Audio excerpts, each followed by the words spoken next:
Hello, what is up, you guys? It's just random vlogging, and today I want to talk to you about something I've been thinking a lot lately, which a lot of young people around me get confused or do not think much about, which we have to, which is the Christ consciousness. And by Christ consciousness, I do not mean God consciousness. And consciousness is something which is so much it's a much more deeper topic, and it's totally different thing which I do not want to talk to you about today, maybe some other day if you are interested in.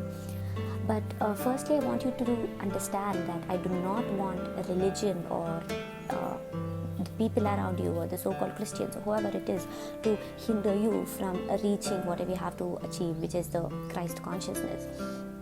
And Christ it's not something that a person attained, but it is Christ is who we are. That is what we have to think about. There is God, there is Christ, and Jesus, when he lived on this earth, he said that he was something, he was a little bit below God and a little bit above humans, and he acted as a medium he helped us to reach the Christ consciousness.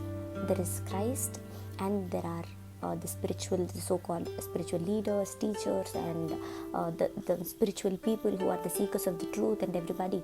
And then there are the sleeping humans. I kind of tend to think that both fall under the same category, because they have not yet reached the Christ consciousness.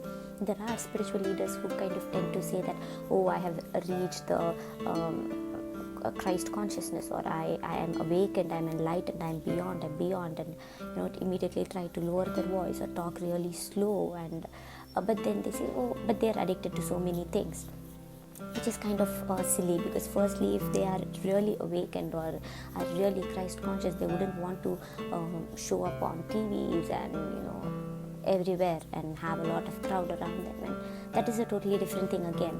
And Christ consciousness, we have to understand the concept of love and fear. Most of you think that the opposite of love is hate, but it's actually fear, because if you really love something, then if you really want something, then love is something that helps you attain it, and fear is something that pushes it away. So fear and love are like totally opposite things. And in Christianity, Jesus talks about love, and we have free will. We talk so much about there's this whole concept of determinism. If someone does something bad to you, you immediately hit that person. You do not have a choice. But then if you have free will, you think if you want to hit that person or not. You have a choice. And Jesus says, love your neighbor as yourself, which means he is you. You understand? You can't hit yourself. You love yourself, and you can't hit that person, so you choose not to. And we believe so much in love, but ironically, Christians have more fear than love, and you fear sin, you fear the devil, you fear hell, and whatnot.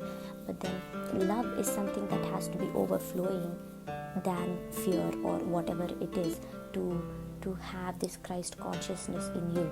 And when Jesus taught his teachings, his consciousness was so much more higher than the consciousness of the people who listened to it, and his teachings and whatever he told was kind of filtered through their consciousness. And that is something that you have to keep in mind when you're reading the scriptures.